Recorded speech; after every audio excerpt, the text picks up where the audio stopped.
Hello everyone, Orky here, back with another Sword of Convallaria video. So I've seen this CN tier list being shared around, including Luffy, the most up-to-date unit.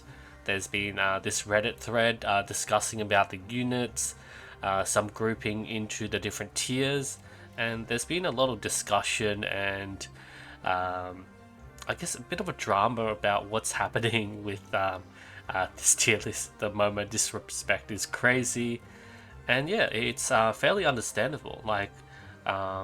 This tier list is from Li Lao, who's like a pretty big content creator in the CN servers. I think he's considered an official content creator for the game as well, so make sure you take that with a grain of salt.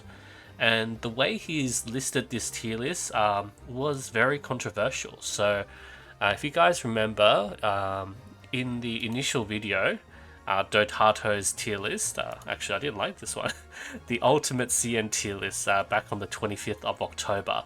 He went through Li Lao's videos, transcribed the tier list and everything. And yeah, you can see here, this is the 4 sections he's talking about. So that's 1, 2, 3, 4. So the first one's the daily map clears, PvP, boss killing, and usage cost score dimensions. So what this means is, I'll link Do's video in my description as well, but first one's the daily map clears, like how good is it clearing general content, and then he went through the details of the tier list, the PvP, which is pretty understandable, boss strategy, so this was mainly looking at tower adversity, how to kill bosses as fast as you can and in shortest amount of time. And the last one was the usage cost, so basically how good are they at low star. And he's added a new column on the newest list, which is the Halo, which is the leader aura. So basically looking at this is, like general content, do we need to worry too much about that? Like even just tier lists in general at the moment are kind of in a rough place, because we've seen the content which has come out. We still don't have Tower Adversity. That's going to be revamped into Adversity Trek. We just had the Universal Derivation, and for Universal Derivation, I'm sure you guys played through the maps. There was a huge emphasis on shields. They had the physical and magic shields, which were really tough to break through. Like we had to rely on like piercing damage. Like we had to do like Sophia, Luxite Gang, Lash, Karis, and to get through the shield. Ragnarok also came into use. We didn't really see much of the immunity on the bosses. So if you have a look at one of the bosses from the last map, so they're immune to these knockback, they have these shields, but that's it. It's quite different from the other bosses that we're used to. Like if we go back to our good old Weapon Trial 1, level 70, there was this advanced immunity, reducing the percentage damage by 95%, and it really makes those piercing units, HP damage units, do a lot less damage. So that wasn't the case in Universal Derivation.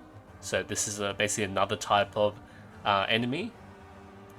Another card content, if you guys remember, was the Fireside Chat. There was a few seasons of this in the CM version, so we might get this back. They also had the intermediate immunity, so 80%, reducing the HP percentage damage taken, so that's going to be a bit rough as well. Another challenging content we have at the moment is the rank challenges, so these bosses also have the advanced immunity, so yeah, it's all quite different. And I suppose, going over this list, there's a variety of content which would come under mainly bossing and some general usage, so that's probably what we want to sort of look at on this tier list. PvP I don't think is really much of a priority at the moment. Like we haven't, like, there hasn't been any actual proper PvP content. I know we had that real-time PvP at the very start, and the rest has just been, our daily clash. We don't need to worry anything about that. And unless you're joining into one of those PvP tournaments, especially the ones by like Gloria Hall, that's when we should consider the PvP score here.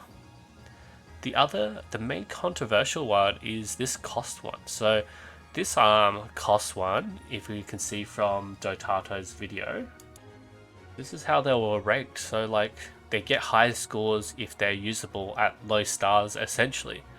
And we can sort of see that, like Tristan and Tear, they don't need to have high stars to make most of their kit. Luffy does drop down a little bit there, and like for example Homer, I think they want her like 3-star, that's why you want her there. Coco, you want her at like 5-star to make most out of her kit. August, you want him 4-star, and yeah, the list does go down. Like Akambe's low because we understand he's good at 3 and 5-star. I'm just thinking who else is a low one that we know. Like Karis, we've seen how good she is, but mainly you're looking at at least 3 or 5-star versions. Yeah, Hasna there was a bit low. Fakel, Cole. Alexi is super low because you do want him at 5-star, and that basically explains this cost column. And by adding all these up, I don't know if that is like a fair, accurate representation of these characters, because a lot of us probably don't prioritize PvP, or we don't really look at the cost much, because we're just going to get one copy and really farm them up, because everyone who got Coco at her release probably has her 5-star by now, so we're not really going to worry too much about the cost. And yeah, that's pretty much what you're looking at. This Halo is the extra aura and buffs they give to your team, and Akambe's there, Gloria's there, Cole is really good with his with her crit aura. And yeah, so that's just how to understand this whole CN tier list. Some say this is fairly comprehensive, but you just have to understand the way that this has been set out and see how relevant this is to your own situation. Like, Pamina is low here on bossing, but she's been pushed high on her PvP, so that's 9.7 sort of thing. And like another good unit who has been pushed down is Coco, and the reasons why she's pushed down is because of her costs. She needs 5-star to be good. Same as August, needs 4-star.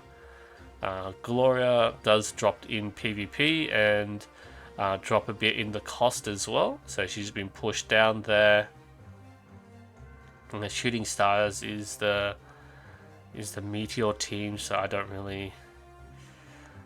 Yeah, I don't think that's that good. Yeah, I just think a lot of this is quite debatable. So yeah, take it with a grain of salt. There hasn't been an actual like repeating endgame that has been released. Like we're just juggling between all these multiple events, and basically like they come every now and then, but without Towerversity or some sort of solid endgame, I don't think like these tier lists would accurately reflect on that. We have to wait until that endgame releases, and then we can make a tier list based on that endgame. Like, are we going to make a tier list to see the ranking challenge? Like Gloria, Homer, August, 3 units and he's reached number 1, so these 3 units must be awesome. Nona Wheel's here to like debuff with the vulnerability, so she should be really high. Look, this person even used Hasna, so she must be really good. It just really all depends on the content, and it's really hard to judge that at the moment. Oh, there's Dotato. I've been speaking about you the whole time, and You know, you've used some of these units, and yeah, that's such an awesome score there by Doe. And talking about ranking challenges, we should really pay attention to what the other servers are doing. Wait, did I see this correctly? This is JP. Wait, why does the formatting look so odd? What is this? 357,065. So that's better than our number one. And wait, that's 1 point better than KR. Who is this guy? This Outlaw. Yeah, it's Outlaw Axeman. What did he do? Is it just for like to like bait out the unit or something? Or like what skills did he use to make things relevant?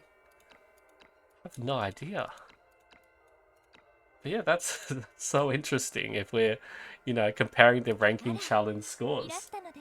And we could see in JP's second rank used Miguel, and then, you know, the three, Gloria, Homer, August.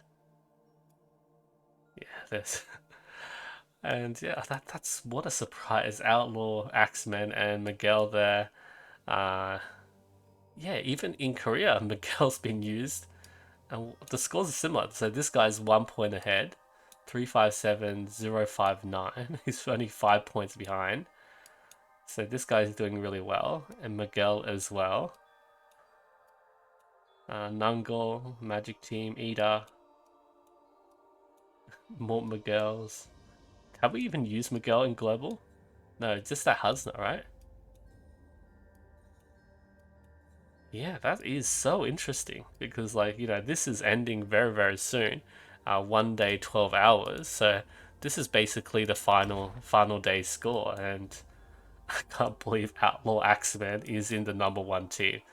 That is amazing. So should he be like 2-0 then? Because he's so that awesome. But unfortunately, this ranking challenge, or maybe fortunately for us, this ranking challenge, there's no reward, so it's just you're playing it for fun basically, and just to show off. So maybe they'll give us some rewards here for this in the future, but only time can tell, right? Only then can we see, like, you know, what's actually that good. I hope everyone's been enjoying themselves. Thank you so much for watching, and I'll see you guys next time.